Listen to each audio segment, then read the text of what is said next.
Terjadi kisah di Riyadh, seorang ibu, kisah nyata di Saudi. Ini di Riyadh ini sudah masyhur ceritanya nih.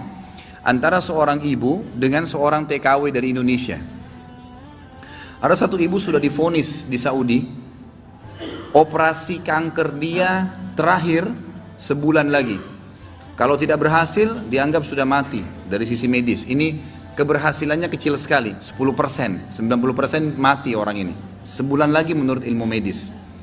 3 hari setelah divonis begitu sama dokter, sebulan lagi operasi terakhir, datang pembantunya dari Indonesia.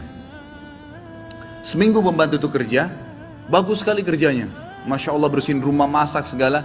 Tuan rumahnya ini senang.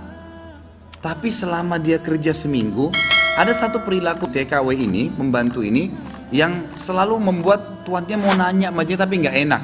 Akhirnya setelah seminggu itu ditanya, ternyata dia kalau siang hari, habis selesaikan kerjaan semua, habis siapin makan, dia masuk kamar mandi, lama di kamar mandi pembantu ini.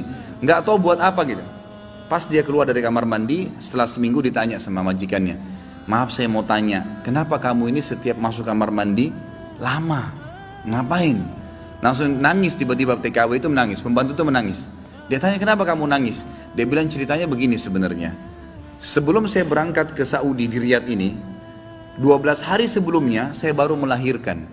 Dan saya punya bayi di Indonesia. Saya lagi susuin.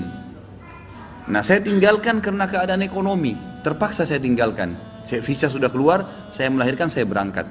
Nah saya masuk kamar mandi ini, saya keluarin air susu saya. Karena kalau tidak payudara saya sakit. Coba, kalau antum dengar keluhan seperti ini dari pegawai, dari staf, dari orang, apa yang antum lakukan? Perhatikan perilakunya muslimah ini, ya. Majikannya buat apa? Ini ternyata menjadi penyebab penyakitnya hilang. Apa yang dia buat? Dia bilang baiklah. Sambil dia nangis, dia dengar ceritanya, dia bilang baiklah. Dia masuk gajinya itu 800 real per bulan. Tuannya ini kebetulan punya duit di rumahnya, diambil dikali 24 bulan, 2 tahun. Dikasih pembantunya, ini uang kamu ambil. Besok saya belikan kamu tiket pulang ke Indonesia. Anggap kau sudah kerja 2 tahun.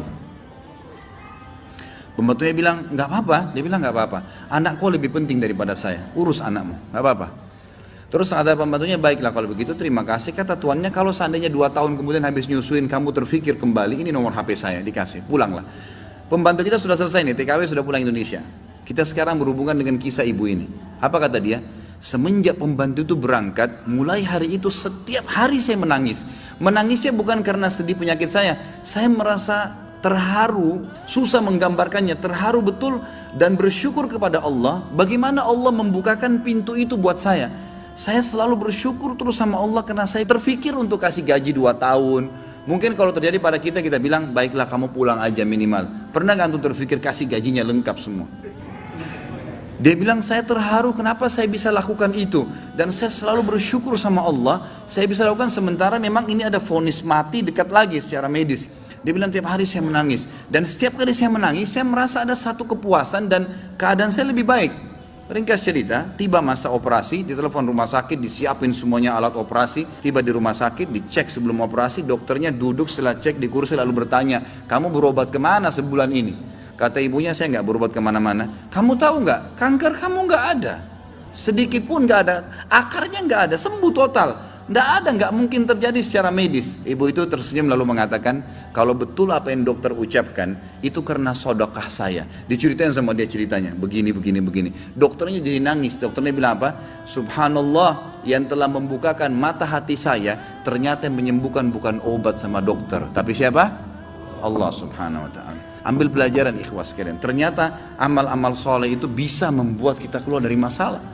Abdullah bin Umar dan Abdullah bin Abbas radhiyallahu anhum ajma'in, itu kalau beliau sedang menghadapi masalah dan tidak pecah, beliau keluar cari orang miskin dan sedekah, keluar bertawassul dengan amal soleh. Seperti itulah. Mungkin sampai situ dulu, mudah-mudahan apa yang kita bahas bermanfaat dan menjadi tambahan ilmu buat kita. Assalamualaikum warahmatullahi wabarakatuh.